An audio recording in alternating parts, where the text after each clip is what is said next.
এখন ইয়াসিন ভাইকে তার বক্তব্য উপস্থাপনের জন্য অনুরোধ জানাচ্ছি।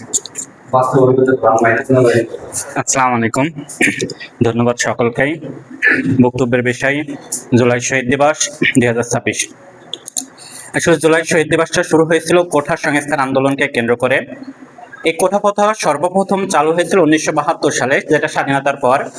যখন স্বাধীনতার পরে কোঠা প্রথা ছিল হচ্ছে মুক্তিযোদ্ধাদের জন্য সম্মান অর্থে রাখা হয়েছিল 30%, নারী কোঠা ছিল হচ্ছে 10% এবং জেলা কোঠা ছিল 40%। পরবর্তীতে 1997 সালে এই কোঠা প্রথা পরিবর্তন করে সেখানে মুক্তিযোদ্ধাদের কোঠা 30%ই রাখা হয়, নারী কোঠা 10% এবং জেলা কোঠা কমিয়ে হচ্ছে 10% করা হয়।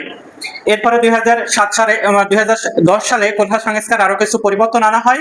সর্বশেষ যে কোঠা সংস্কার আন্দোলন 2018, যে হাইকোর্টের একটা রায় দেওয়া হয় যে প্রথম এবং দ্বিতীয় শ্রেণীর মানে কোঠা সংস্কার আন্দোলনের যে প্রেক্ষাপট, এই প্রেক্ষাপটের ভিত্তিতে 2018 সালে একটা রায়ের মাধ্যমে যে প্রথম এবং দ্বিতীয় শ্রেণীতে চাকরির যে কোঠা প্রথা এটা উঠিয়ে দেওয়া হয়।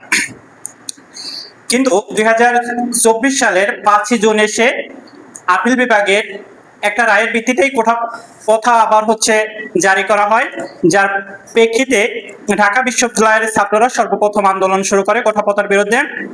একটা সময় সরকার হচ্ছে কোঠা প্রথার পক্ষে অবস্থান নিয়ে থাকলেও ছাত্রদের জোরালো অবস্থানের ভিত্তিতে একটা সময় হচ্ছে মেধার ভিত্তিতে কোঠা সংস্কার করা হয়, যেটা হচ্ছে মেধা ভিত্তিতে 97% এবং মুক্তিযোদ্ধা কোঠা 5%, প্রতিবন্ধী এবং তৃতীয়লিঙ্গের জন্য রাখা হয় 1% এবং হচ্ছে ক্ষুদ্র যে নিগোষ্ঠী আদিবাসী তাদেরকে বলা হয় এদের জন্য রাখা হয় 1%।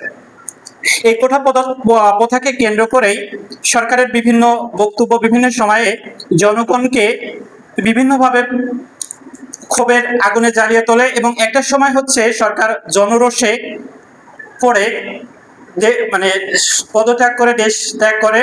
যে এই কোঠা সংস্কার আন্দোলনে যে ছাত্ররা আন্দোলন করেছিল, এখানে বিশেষ করে একটা সময় ছাত্ররা সম্পৃক্ত থাকলেও যখন দেখা যায় যে সরকার তার ছাত্রদের বিরুদ্ধে অবস্থান নিয়েছে, এই সময় যে বিভিন্ন পুলিশ ছাত্রদের ওপর যখন অত্যাচার শুরু করে, বিভিন্নভাবে নির্যাতন এবং ছাত্রদের বিরুদ্ধে অবস্থান নিয়ে যখন গুলি নিক্ষেপ করে বা গুলি চালিয়ে যখন মানে রংপুর রোকেয়া বিশ্ববিদ্যালয়ের ছাত্র যখন আবু সাইদ পুলিশের গুলিতে শহীদ হয়, তখন ছাত্র জনতার পাশাপাশি সাধারণ যে জনগণ ছিল এরা একটা সময় আন্দোলনের সাথে সম্পৃক্ত হয়ে যায় এবং সর্বব্যাপী দেশব্যাপী এই আন্দোলনটা ছড়িয়ে পড়লে সরকার পদত্যাগ করতে বাধ্য হয় এবং যেটাকে আমরা বলি 36শে জুলাই অর্থাৎ 5ই আগস্ট সরকার পদত্যাগ করে আমাদের পার্শ্ববর্তী দেশ ভারতে অবস্থান নেয়।